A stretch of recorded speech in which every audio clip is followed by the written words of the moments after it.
많이 추운데 안은 따뜻합니다. 자, 추운 데서 따뜻한 데로 들어오면 막 졸립지 않나요? 자, 졸음을 꼭 참으시고 오늘은 이 두 가지 길에 대해서 말씀을 드릴 텐데 한 가지만 붙잡지 마시고요. 두 가지를 다 붙잡으시면 좋겠습니다. 도대체 이 두 가지가 무엇인지 정말 꼭 잘 집중해서 들으시면 좋겠습니다. 자, 옆에 분 눈을 한번 딱 쳐다보시고 속으로 기도해 주세요. 하나님, 졸지 않게 해주세요. 자, 졸지 마시고 따뜻한 속에 하나님의 말씀을 따뜻하게 받으시면 좋겠습니다. 어제 그 저녁에 중용이 청년하고 그다음에 우리 주와 아들하고 영화를 봤습니다. 영화 제목이 판도라라는 영화인데요. 그 원자력 발전소가 강릉 저기 밑에 있습니다. 울진 쪽에 원자력 발전소 되게 가까운 거리에 있거든요. 근데 이제 실제 일어날 가능성이 있는 부분을 이제 영화로 만든 거죠. 원자력 발전소가 이제 그 말이 노후되고 관리가 좀 부실해지고 그래가지고 터졌어요. 폭파했습니다. 그래서 이제 그 주변 지역에 방사능이 막 누출이 되잖아요. 사람이라는 게 방사능을 얼마나 많은 양을 쬐느냐에 따라서 그 엄청난 영향을 받게 되죠. 근데 발전소가 이제 터졌어요. 터졌는데 이것을 이제 어쨌든 고쳐야 되잖아요. 더 이상 방사능이 누출되지 않도록. 근데 결국은 이것을 고칠 수 있는 사람들은 여기에서 근무하던 근로자들 말고는 없거든요. 많은 사람들이 이 소식을 접하고 전국에 있는 많은 사람들이 다 살기 위해서 도망갑니다. 최대한 이 원자력 발전소에서 멀리 떨어진 쪽으로 가야 되잖아요. 방사능 누출 안 받으려고. 그래서 보니까 모든 고속도로하고 차도가 다 차가 막히고 모든 공항, 항구 그쪽에는 우리나라를 떠나려고 하는 사람들이 그냥 바글바글 한 거예요. 그런 장면을 보면서 정말 많은 사람들이 사실상 한 가지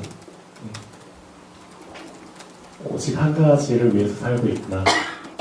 즉 그 한 가지가 살기 위해서 많은 사람들이 자기 하나 살기 위해서 사는구나. 그걸 극명하게 이제 보여준 영화 같아요. 그런데 그 가운데 이 방사능이 더 이상 이제 유출되지 않도록 고치러 누군가 들어가야 돼요. 근데 들어가면은 사실은 죽는 거예요. 죽는 거예요. 그래서 대통령이 이제 대국민 담화를 하죠. 이런 실정입니다. 그런데 이걸 고쳐야 됩니다. 이걸 고치지 않으면 우리나라 이제 다 망합니다. 근데 누군가는 고치러 들어가야 됩니다. 자원하는 자를 찾습니다. 누군가 지원해줄 사람이 필요합니다. 근데 아무도 지원을 안 하는 거예요. 근데 그 중에 이제 딱 한 명이 이제 일어나죠. 여기서 근무했던 이제 근로자죠. 근로자 중에 한 명이 그래도 들어가야 된다. 들어가야 된다. 이거 고칠 수 있는 사람은 우리밖에 없지 않느냐. 우리가 여기서 일했기 때문에 분명히 다 자기 살기 위해서 도망가고 그런 모습을 보면은 참 마음이 답답하고 화가 난다. 그렇지만 내가 안 들어가면은 다 죽는 거 아니에요. 사랑하는 우리 가족들도 죽고 그렇죠? 그들을 살기 위해서라도 들어가야 된다. 그러니까 이제 그 말에 감동을 받아가지고 25명 정확히 기억은 안 나는데 여기서 근로했던 하청업체 직원들 25명이 이제 딱 들어가기로 결단을 내리고 여기 이제 막 폭파됐어요. 그리고 막 방사능이 막 유출됩니다. 근데 여기에 이제 큰 문으로 이제 25명의 이제 그 특공대 사람들 딱 들어가죠. 들어가는데 이 들어가는 사람들 중에 한 명이 이런 말을 합니다. 제가 이제 다른 대사는 다 기억이 안 나는데 이거 하나가 제 마음에 확 꽂히더라고요. 한 사람이 이렇게 얘기를 해요. 우리 죽으러 들어가는 거지. 우리 죽으러 들어가는 거지. 여기 들어가면 죽는 거지. 죽으러 들어가는 거지. 그 말을 해요. 근데 옆에서 그 말을 들은 한 사람이 이렇게 얘기를 해요. 아니, 우리 살리러 들어가는 거야. 제가 그 말을 듣고 아, 바로 이거다. 똑같은 상황이잖아요. 똑같은 상황인데도 어찌 그리 생각의 관점이 이렇게 다를 수가 있을까? 현실적으로 보면은 죽으러 들어가는 건 맞아요. 그렇지만 관점을 달리해서 보면은 나는 죽지만 살릴 수 있거든요. 다른 사람들을. 어떻게 하면은 이런 생각을, 그렇죠, 이런 상황 속에서 할 수 있을까? 생각 자체가, 생각의 틀 자체가 다르구나. 많은 사람들은 다 나 하나 살기 위해서 다 도망가고 그런 상황인데, 그 와중에 그래도 이런 생각을 갖고 있는 사람들이 있구나. 우리 정재수 권사님께서 그 제일 전문성 있게 잘하시는 게 이제 붕어빵, 그렇죠? 지금까지 이사 오시기 전에도 계속 그 일을 하셨잖아요. 아마 개수로 따지면은 수만 개 붕어빵 찍어내셨나 모르겠어요. 환산하면은. 근데 아마 아실 겁니다. 붕어빵 틀이 있어요. 지금 겨울이라 엄청 붕어빵이 인기죠. 붕어빵 틀에 밀가루하고 파탄을 집어넣잖아요. 그럼 아무리 찍어내도 붕어밖에 안 나옵니다. 맞죠? 붕어빵 틀에서 찍어냈는데 오징어가 나오거나 고래가 나오거나, 그래서 개가 나오거나 그럴 리가 없다는 거죠. 즉, 이 틀이라는 거 있잖아요. 이 틀이 바뀌지 않는 이상 이런 생각을 한다는 거는 불가능합니다. 사람이라는 게, 그렇죠, 한번 각인된 그 생각의 틀 있잖아요. 각인된 생각의 틀, 그게 바뀌지 않는 이상 사실 이런 상황이 왔을 때 대부분의 사람들은 다 나 중심적으로 생각하고 나 중심적인 행동을 할 수밖에 없습니다. 그 틀이라는 게 무섭습니다. 예수님께서 3년 반 동안 공생애를 하셨잖아요. 마태, 마가, 누가, 요한복음 보면은 결국은 사복음서의 핵심은 제가 볼 때는 딴 게 아닙니다. 결국은 생각입니다. 생각의 틀. 우리 인간이 본연이 갖고 있는 옛사람의 생각의 틀을 예수님께서는 바꿔주시기를 원하신 겁니다. 맞죠? 그 생각의 틀을 바꿔주시기 위해서 자꾸만 우리한테 물어봅니다. 마태복음을 예를 들어서 얘기를 드릴게요. 생각이라는 단어가 얼마나 많이 나오는지 쭉 찾아봤어요. 근데 그 생각이라는 단어가 나오는 구절마다 이런 비슷한 질문을 예수님이 하시더라고요. 너희 생각엔 어떠니? 너희 생각엔 어찌하니? 너희 생각은 어떠니? 어떠하니? 하고 이렇게 물어보더라고요. 어떤 사건이 있어요? 어떤 말을 하셨어요? 그리고 나서 너희 생각은 어때? 우리 생각을 먼저 물어보는 거예요. 이런 상황이 왔을 때 대부분의 사람들이 생각하는 그 생각, 나 중심적인 옛사람의 생각을 끌어내는 거죠. 그럼 이러이러합니다, 우리 생각은. 그때 예수님 말씀하시죠. 나는 이렇게 생각한다. 내 생각은 이렇다. 그렇습니다. 오늘 그 부제목이 충성된 자인데요. 충성된 자는 딴 게 충성된 자가 아닙니다. 생각에 충성하는 자입니다. 어떤 생각? 예수님의 생각. 그렇죠? 하나님의 생각. 그 생각에 충성된 자가 사실 하나님이 원하시는 충성된 자입니다.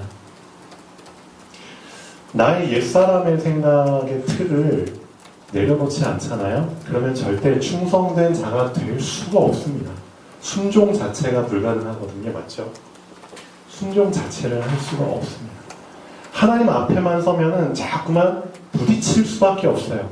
나의 옛사람의 생각과 하나님의 생각이 부딪힐 수밖에 없습니다. 부딪히는데 어떻게 따라갈 것이며 부딪히는데 어떻게 아멘 하면서 그렇죠 순종할 수 있겠습니까?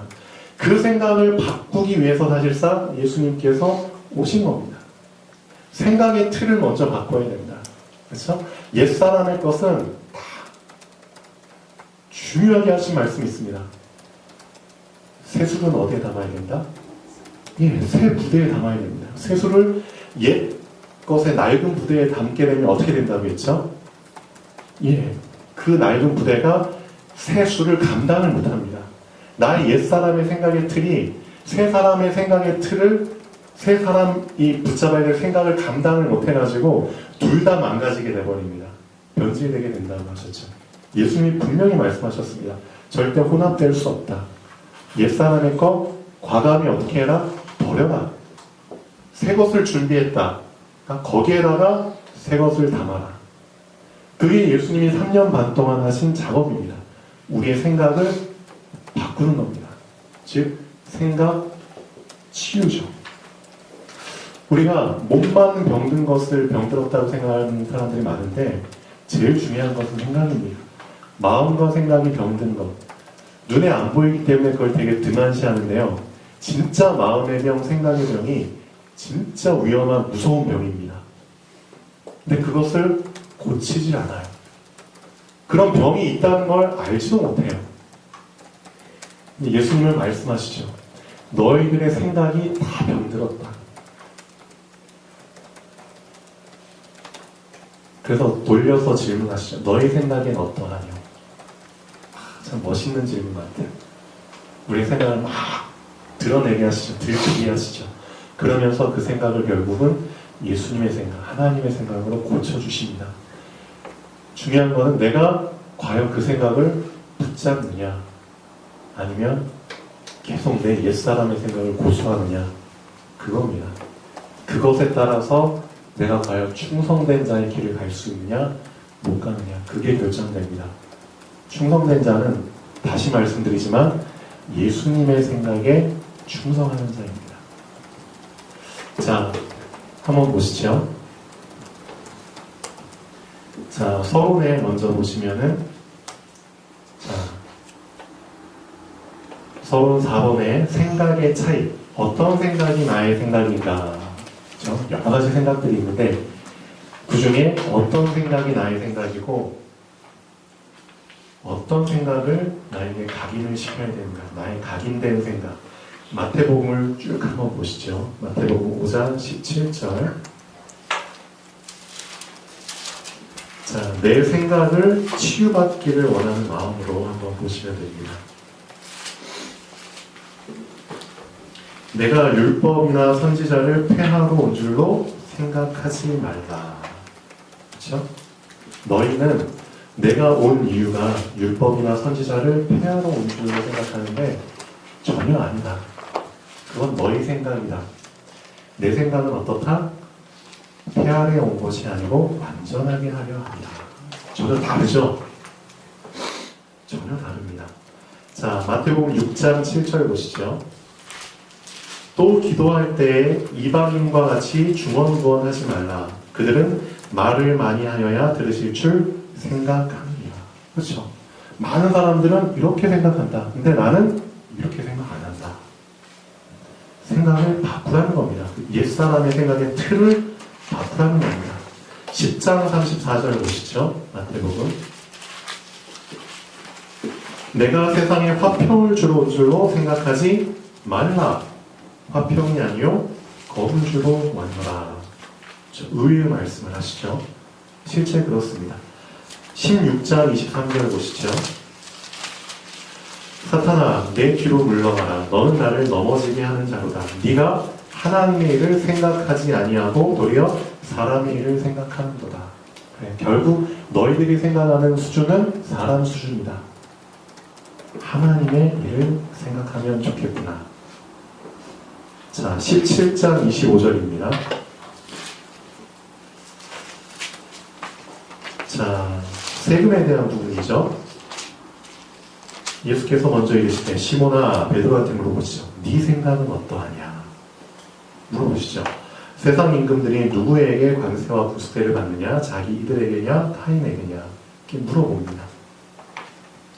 자, 그리고 나서 예수님의 생각을 쭉 말씀하시죠. 18장 12절 너희 생각에는 어떠하냐? 만일 어떤 사람이 양 100마리가 있는데 그 중에 하나가 길을 잃었으면 그 99마리를 산에 두고 가서 길 잃은 양을 찾지 않겠느냐? 또 21장 28절 보시죠. 그러나 너희 생각에는 어떠하냐? 어떤 사람에게 두 아들이 있는데 맏아들에게 가서 이르되 이 오늘 포도원에 가서 일하라 하니 하나들은 순종하고 하나들은 불순종하고 그런 내용이죠. 22장 42절 한번 보시죠. 너희는 그리스도에 대하여 어떻게 생각하느냐? 누구의 자손이냐? 대답하되 다윗의 자손입니다. 자, 사람들이 갖고 있는 가장 큰 착각이죠. 예수님을 다윗의 자손으로 생각한다는 겁니다. 근데 예수님은 너희 생각이 틀렸다. 예수님은 그리스도는 다윗의 자손이 아니다. 다윗이 예수님을 보고 주라고 부르지 않았느냐? 근데 어떻게 예수님이 다윗의 자손이 될 수 있겠느냐? 라고 얘기를 합니다. 우리의 잘못된 생각들이 참 많습니다. 근데 잘못된 생각의 틀, 그렇죠? 그 틀이 바뀌지 않는 이상 사실상 그렇죠? 힘들다는 거죠. 충성된 자의 길을 간다는 게. 자, 그러면은 어떻게 하면 바뀔 수 있는지 한번 보겠습니다. 두 가지 길. 창세기 1장 27절에서 28절까지 우리가 다 알고 있는 가장 중요한 말씀입니다. 1장 27절 핵심은 뭐죠? 하나님의 형상이라는 겁니다. 우리 이렇게 알고 있죠? 네. 하나님이 자기의 형상대로 우리 인간을 만드셨습니다. 신분을 의미한다고 하죠. 두 번째, 이 세상의 모든 것을 정복하고 다스려라. 즉 권세를 의미한다고 하셨죠. 그렇죠? 정복하고 다스리는. 그럼 과연 1장 27절과 28절의 핵심이 뭐냐 이거죠. 하나님이 정말 이 1장 27절과 28절을 통해서 우리에게 원하시는 그 소원이 뭐냐 이거죠. 소원이. 여러 가지 소원이 있겠지만 진짜 하나님이 원하시는 소원 중에 소원, 즉 근본 소원이 뭐냐 이거죠. 그 소원을 알고 27절, 28절을 봐야 된다는 겁니다. 아, 우리의 신분은 이렇구나. 우리의 권세는 이렇구나. 이 수준에서 머물러서는 안 됩니다. 왜 우리한테 이런 신분을 주셨으며 왜 우리한테 이런 권세를 주셨느냐? 도대체 그 이유가 무엇이냐? 그 근본이에요. 하나님의 그 근본 소원이 무엇이냐? 소원은 딴 게 아닙니다. 하나님을 이 두 가지를 통해서 알기를 원하시는 겁니다. 하나님이 진짜 원하시는 것은 모든 피조물들에게 하나님이 진짜 원하시는 것은 하나님을 알기를 원하시는 겁니다. 너의 창조자를 알기를 원하는 겁니다. 그 알 수 있는 길을 두 가지를 열어주신 겁니다. 이거 진짜 붙잡으셔야 됩니다. 하나님은 하나님을 알 수 있는 길로 두 가지 길을 열어주셨습니다. 이 중에 한 가지만 붙잡아도 잘하는 거겠지만 사실 그거 있잖아요. 수도꼭지가 두 개가 있는데 둘 중에 하나는 잠궈버리고 하나만 열고 그러면 좀 안 되겠죠. 우리 몸에는 팔도 두 개고 다리도 두 개입니다.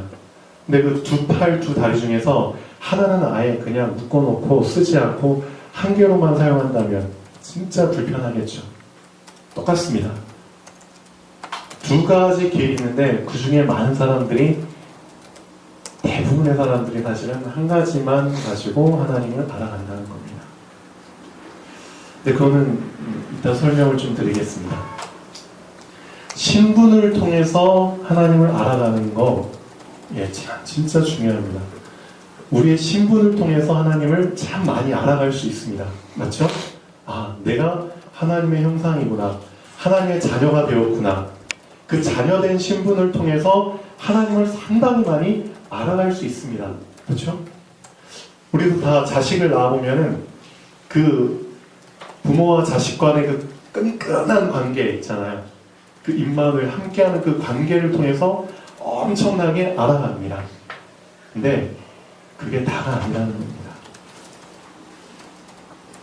진짜 이런 말 있잖아요. 자녀들이 부모를 막 원망을 해요. 자녀들이 부모를 막 원망을 해요. 그때 부모가 자주 하는 말이 있습니다. 어떤 말 자주 하죠? 너도 결혼해서 자식 낳아봐. 그 말 꼭 하죠? 그 말이 진짜 제가 결혼하기 전에는 잘 이해가 안 갔어요. 근데 실제 결혼하고 나서 보니까 부모님이 제가 결혼하기 전에 이해했던 부모님과 또 다른 그 관점으로 부모님을 이해하게 되더라고요. 내가 지금까지 결혼하기 전에 부모님을 이해했던 게 어떻게 보면 절반이었구나. 결혼하고 나니까 진짜 감겼던 한쪽 눈이 열리면서 새롭게 부모님 이해하게 됐고요. 자식을 낳아보니까 또 새롭게 부모님을 이해하게 됐어요. 야, 이게 진짜 다르구나. 마찬가지입니다. 하나님의 형상, 자녀이기 때문에 하나님을 알아가는 거 맞습니다. 근데 그거는 사실상 어떻게 따져보면 절반이라는 겁니다. 반쪽이라는 겁니다. 하나님을 진짜 온전히 알아가야 되는데 우리가 지금까지 어떻게 반쪽짜리로 하나님을 절름발이식으로 하나님을 알아가고 있다는 겁니다. 나머지 반쪽이 뭐냐 이거죠. 나머지 반쪽. 충영이가 그 아버님을 따라서 이제 같이 건설, 진짜 날도 추운데 힘든데 그 건설 현장에 가서 일을 하고 있잖아요. 이제 한 3달 정도 돼가죠. 제가 몇 달 전에 그 일이 막 생각이 나요. 충영이 아버님이 먼저 춘천에 그 건설 현장에 가셨죠. 가셔서 열심히 일을 하시는데 많이 힘드셨나 봐요. 그래서 충룡이한테 이제 전화를 하신 거죠. 다 알고 있잖아요. 아, 충룡아 와서 좀 도와주려. 그때 충룡이가 많이 고민을 했어요. 거기가 어떤 현장인지 대충은 알고 있잖아요. 그리고 아버님하고 같이 예전에도 일을 해왔기 때문에 그런 쪽 일이 얼마나 힘든 걸 알고 있거든요. 그러니까 되게 많이 고민을 했어요. 그래도 결단을 내리고 갔어요. 한번 갔다가 와서 이제 이런 얘기를 한 기억이 나요. 아, 아빠가 왜 나한테 와서 좀 도와주려 그 말을 했는지 가서 직접 보니까 왜 그 말을 했는지 이해가 됐어요. 그 말을 하더라고요. 아버지가 있는 그 현장에 가서 보기만 했는데도 이해가 된 거예요. 그렇죠? 근데 이것도 중요해요. 근데 이제 충혈이가 직접 그 현장 안에 들어갔죠. 그리고 같이 이제 일을 하고 있어요. 그러면은 어떻게 되느냐? 아버지의 눈빛만 봐도, 그렇죠? 얘기를 안 해도 말 안 해도 이제 모든 게 같이 통하는 겁니다. 그겁니다. 하나님이 원하시는 거는. 1장 27절 부모와 자식 간의 관계, 그걸 통해서도 하나님을 알아갈 수 있지만 그건 반쪽이라는 겁니다. 어떻게 보면 어린아이, 아직은 어린아이 수준이라는 겁니다. 진짜 장성한 자는 어떤 반쪽을 더 붙잡아야 되느냐? 책임이라는 거. 책임. 책임이 있기 때문에 그 책임을 완수하도록 권세를 주신 겁니다. 하나님이 어떤 책임을 주셨느냐? 이 세상의 모든 것을 정복하고 다스려라. 그런 책임을 준 겁니다. 그렇죠? 그 책임을 완수하게 하기 위해서 권세를 주신 겁니다. 근데 실제 그 책임을 내가 딱 지기 위해서 발을 담그잖아요. 그걸 통해서 하나님을 상당히 많이 알아갈 수 있습니다. 맞죠? 제가 식주인의 그런 역할을 10년 넘게 해오다 보니까 너무 감사한 거 있죠. 실제 식주인의 삶이 참 고달픕니다. 신경 쓸 것도 많고 남모를 그런 마음고생도 많이 하고요. 근데 그런 걸 다 떠나서 제가 가장 감사한 건 뭐냐면 이 온 우주의 식주인 되신 하나님을 식주인의 입장에서 계속 알아갈 수 있었다는 거. 그게 너무나 감사한 겁니다. 어떤가요? 여러분도 어떤 책임을 맡게 되면은 뭔가 좀 달라지잖아요.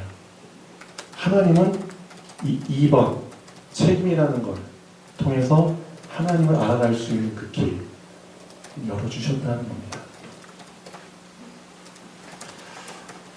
요즘 그 박근혜 대통령 탄핵 문제로 많이 시끄럽잖아요.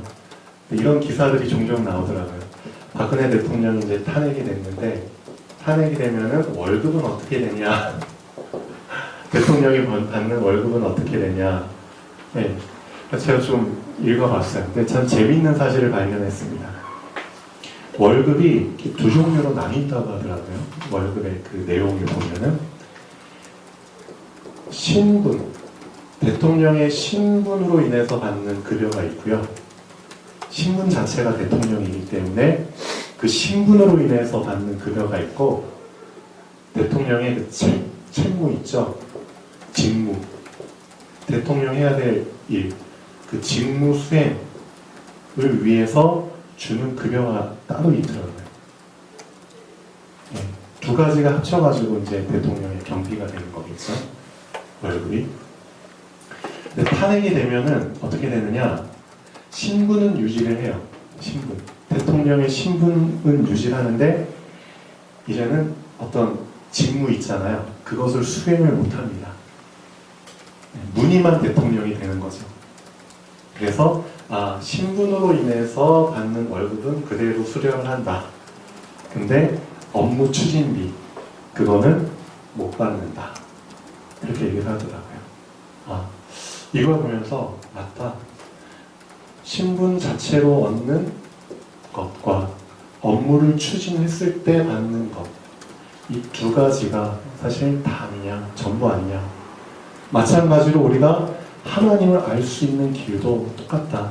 나의 신분으로 인해서 하나님을 알아갈 수 있는 길과 나의 책임을, 내가 맡은 책임을 수행하기 위해서 그 안에 들어갔을 때 비로소 그걸 통해서 하나님을 알아갈 수 있는 그 길, 두 가지. 이 두 가지가 온전히 되어졌을 때 사실상 하나님을 좀 더 온전히 알아갈 수 있는 겁니다. 자, 주보 한번 보시죠. 그래서 서론의 2번 보시면 하나님의 소원, 하나님이 정말 원하시는 소원은 아버지가 정말 누구인지 아는 자, 그런 자들을 원하는 겁니다.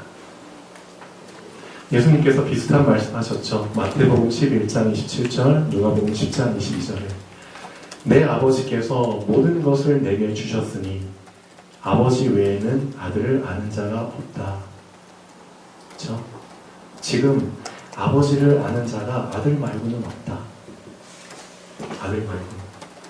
또 아들과 또 아들의 소원대로 계시를 받는 자 외에는 아버지를 아는 자가 없느니라. 그렇죠? 그리고 아들의 소원이 뭘까요? 아들의 소원. 그 하나님의 뜻을 부여받은 그 예수님의 소원이 뭘까요?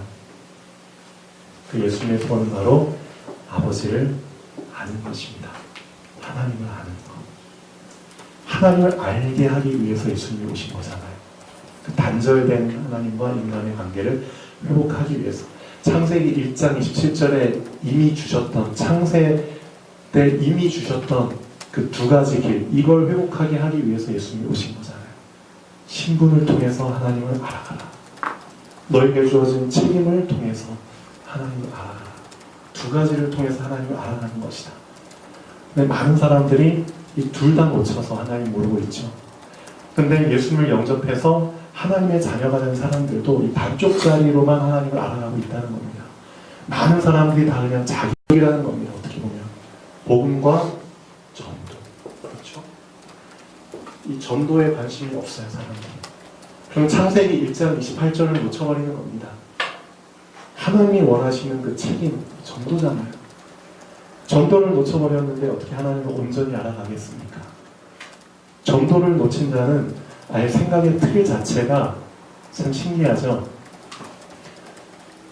어떤 상황을 보고 해석을 할 때도 전도 자체는 아예 염두에 두지 않고 생각을 하고 행동을 합니다. 우리는 어떤가요? 자, 복음과 전도, 즉 27절, 28절을 동시에 붙잡는 겁니다. 내가 정말 복음과 전도를 붙잡았다면 이 두 가지를 통해서 하나님을 온전히 알아갈 수 있는 거죠. 또 신분과 책임, 아까 말씀드렸죠? 또 나와 우리, 맞죠? 이 원전 사고, 이 영화에서도 분명히 나왔죠. 죽으러 가는 거지, 이거는 나라는 수준을 벗어나지 못한 겁니다. 내 중심적인 입장에서는 죽는 겁니다. 근데 우리라는 관점에서 보면은 나는 죽지만, 그렇죠, 많은 사람들을 살릴 수 있는 겁니다. 과연 이런 생각의 관점, 이 생각의 틀을 어떻게 바꿀 수 있냐 이거죠. 과연 1장 27절, 28절을 어떻게 둘 다 붙잡을 수 있냐 이거죠. 두 가지를 다 동시에. 그 다음에 어린아이와 성인. 그래서 이런 비유를 많이 하죠. 어떻게 보면 하나만 붙잡으면 아직은 어린아이 수준이라는 거죠. 두 가지를 다 했을 때 장성한 자라고 얘기할 수 있습니다. 자, 달란트 비유 한번 보시죠. 달란트라는 걸 통해서 좀 이해를 하시면 좋겠습니다. 마태복음 25장 14절에서 30절까지 한번 보시죠. 25장 14절에서 30절까지 보시면, 자, 어떤 주인이 종들한테 달란트를 이렇게 각각 나눠주죠. 나눠주고 이제 여행을 떠납니다. 그리고 그 달란트를 가지고 한번 마음껏 장사를 해봐라. 한 사람에게는 5달란트를 줍니다. 한 사람에게 또 2달란트, 한 사람에게는 1달란트 이렇게 주죠.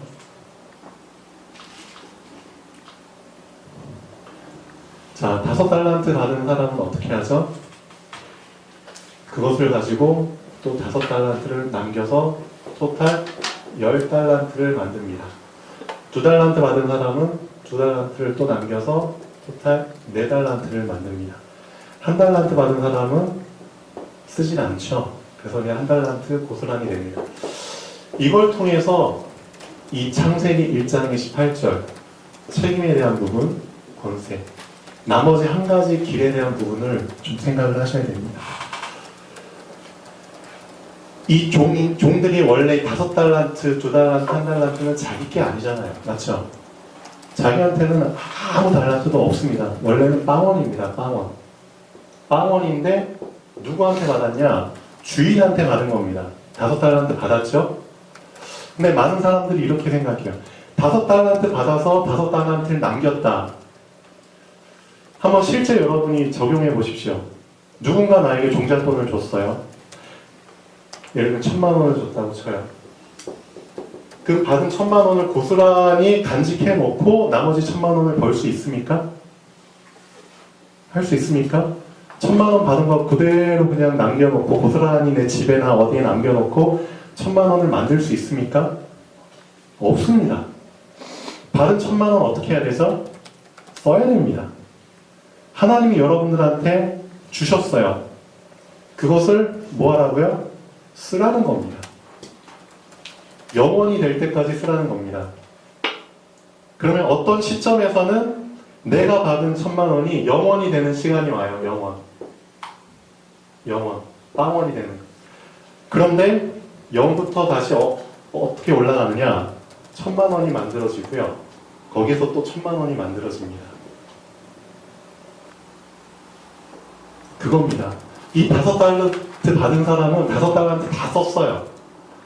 결국 0달란트가 되지만 얼마를 벌었느냐?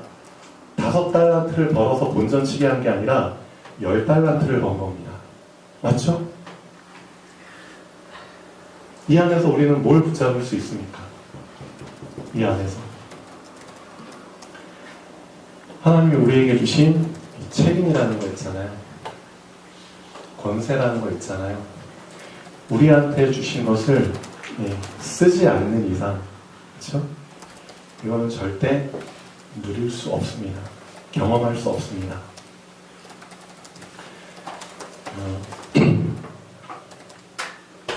제가 충룡이하고 광선이한테 작년이죠. 몇 월 달이죠? 8월 달인가요? 종잣돈 명목으로 이렇게 지원을 해줬어요. 그리고 저는 우리 두 청년한테 얘기는 안 하지만 계속 곰곰이 지켜보고